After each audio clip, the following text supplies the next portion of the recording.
کہ بہت سارے احباب مجھ سے رابطہ کر کے پوچھتے ہیں دیوبندیت کا مزاج کیا ہے.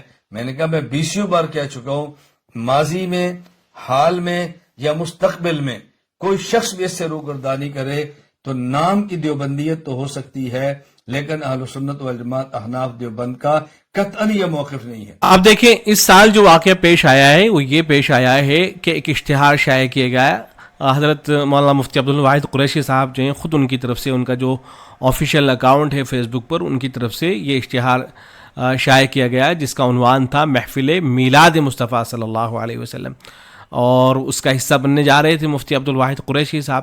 اب محفل میلاد مصطفیٰ صلی اللہ علیہ وسلم، ظاہر ہے اس کا تو کوئی مطلب نہیں بنتا ہے. بھئی اگر اس کی اجازت ہے تو پھر بریلویوں کی اجازت نہیں ہے. آپ اگر کریں تو جائز، اور یہی کام اگر بدعتی حضرات کریں تو وہ بدعت کیسے بن جائے گا؟ بریلوی حضرات اگر یہی سب کر رہے ہیں تو اس لیے اہل علم نے اس کے اوپر سخت تردید کی، اور تردید کرنے والے وہی حضرات تھے جو ان کے ساتھیوں میں سے ہیں. یہ بھی حضرت مولانا الیاس گھمن صاحب کی شاگرد ہیں، ایسے ہی حضرت مولانا ساجد خان صاحب نقشبندی حفظہ اللہ تعالی، اور وہ بھی حضرت مولانا الیاس گھمن صاحب کے شاگردوں میں سے ہیں. تو دیکھیں انہوں نے کتنے سخت الفاظ لکھے. انہوں نے لکھا کہ ساتھی کسی قسم کی مداہنت نہ کریں. اہل بدعت میں میلاد کے نام پر یہ خرافات ایک دم سے نہیں آئی ہیں، وقت لگا. ہمارے یہاں بھی پہلے مقصد میلاد وغیرہ عنوانات، اور اب محفل میلاد کے عنوان تک جرأت ہو گئی ہے ان لوگوں کی. کل کو یہ جشن میلاد ہو جائے گا. ہمارا رضا خانیوں سے اختلاف کوئی ذاتی تو نہیں ہے، اور نہ کسی دیوبندی سے محبت ذاتی ہے. آپ کی عزت ہماری آنکھوں میں صرف اس وقت تک ہے جب تک آپ اکابر علماء دیوبند کے منہج پر ہیں. خدا کی قسم ہم سے مداہنت نہیں ہوتی. کوئی ناراض ہو تو 100 دفعہ ناراض ہو. بھئی آپ تو مناظر ہیں، آپ تو دیوبندیوں کے مناظر خیال کیے جاتے ہیں، اہل سنت کے مناظر خیال کیے جاتے ہیں، تو آپ کی طرف سے اگر یہ مداہنت ہونے لگے گی تو اس کو کیسے برداشت کیا جائے گا؟ چون کفر از کعب برخیزت کجا ماند مسلمانی. تو انہوں نے جو ہے یہ لکھا. ایسے ہی مفتی مبین الرحمان صاحب ہیں، انہوں نے لکھا کہ یہ افسوسناک اشتہار سامنے آیا تو بہت دکھ ہوا. اچھی طرح سمجھ لیجئے کہ محفل واضح طور پر بدعت اور ناجائز ہے، جس میں شرکت بھی ناجائز ہے.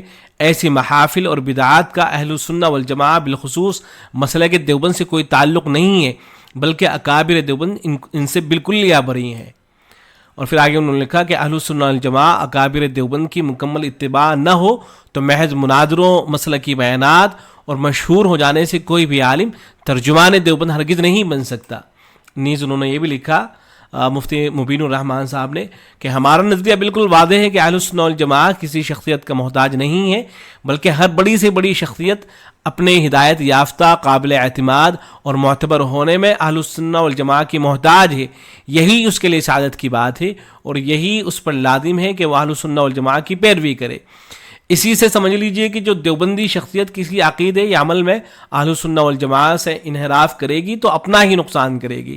اس سے مسلک اہل السنہ والجماعہ دیوبند کو کوئی نقصان نہیں ہوگا.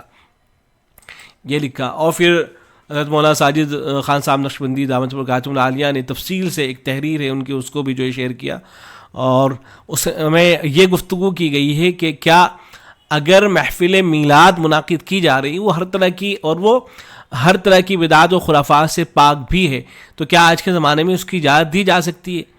تو یہ انہوں نے لکھا.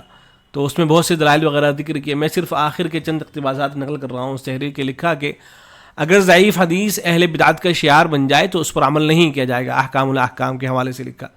سیاہ کپڑے پہننے میں کوئی حرج نہیں، ہری پگڑی میں فی نفسی کوئی حرج نہیں، لیکن فی زمانی نہ چکے یہ اہل بدعت کا شعار بن چکا ہے، لہذا منع کیا جاتا ہے. مولانا احمد رضا خان صاحب نے بھی فتاوی رضویہ میں لکھا ہے کہ اگر تعزیہ خرافات سے پاک ہو تو اس تعزیے میں کوئی مضائقہ نہیں ہے، لیکن اس سے اہل بدعت کو اپنی خرافات پر جواز کا بہانہ ملے گا، لہذا خرافات سے پاک تعزیہ نکالنا بھی جائز نہیں. لہذا آج خرافات سے پاک نفس میلاد سے بھی چونکہ اہل بدعت اور فساق کو اپنی خرافات کا جواز ملے گا، لہذا اس کے جواز کی کوئی صورت نہیں. حکیم الامت حضرت مولانا اشرف علی تھانوی رحمہ اللہ خرافات سے پاک میلاد میں شرکت کیا کرتے تھے، لیکن فقیہ العصر حضرت مولانا رشید احمد گنگوئی رحمہ اللہ نے اس سے سختی سے منع کیا. ان کے خط و کتابت ہوئی، حضرت تھانوی رحمہ اللہ نے اپنے شبہات پیش کیے، حضرت فقیہ العصر نے ان کے جوابات دیے، اور بالآخر حضرت تھانوی رحمہ اللہ نے اس طرح کے مجالس میں شرکت سے بالکل انکار کر دیا. احباب تذکرۃ الرشید میں اس خط و کتابت کو ضرور پڑھیں. انتہائی افسوس اور دکھ کا مقام ہے کہ بعض اہل حق کی طرف اپنی نسبت کرنے والے نہ صرف ان عنوانات سے مجالس منعقد کر رہے ہیں بلکہ غضب خدا کا جلوس میلاد کا اشتہار چھپوا رہے ہیں. ایسے لوگ خدا کا خوف کریں. آپ کے ذمے اگلے تک حق پہنچانا ہے. اگلے کی آخرت کی فکر میں اپنی آخرت خراب کرنا کہاں کی عقل مندی ہے؟ اگر آپ کے علاقے کے لوگ سوائے میلاد کے عنوان سے کوئی اور جلسہ منعقد نہیں کرنے دیتے ہیں، حضرت تھانوی رحمۃ اللہ علیہ کے ہاں بھی یہی ماحول تھا، تو جلسہ منعقد کرنا کوئی واجب یا فرض تو نہیں ہے. ان کے اصلاح کے لیے جمعہ وغیرہ کے ذرائع بھی استعمال کیے جا سکتے ہیں.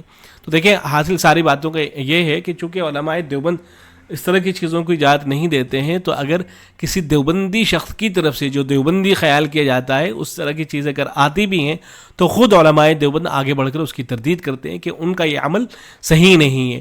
تو اس طرح کے جو پروگرام ہوتے ہیں جن میں دن کو خاص کر لیا جاتا ہے اور ہر سال اسی دن میں کرنا ضروری سمجھتے ہیں، تاریخ کو متعین کر لیا جاتا ہے، خاص طریقے پر ان کو پھر منعقد کیا جاتا ہے، تو اس طرح کے جتنے بھی پروگرام ہوتے ہیں اہل علم ان کو منع کرتے ہیں. تو چاہے پھر وہ کرنے والے دیوبندی ہوں یا کوئی اور ہوں، سب کو منع کیا جاتا ہے. تو علماء دیوبند کا نظریہ بالکل صاف اور واضح ہے. السلام علیکم ورحمۃ اللہ.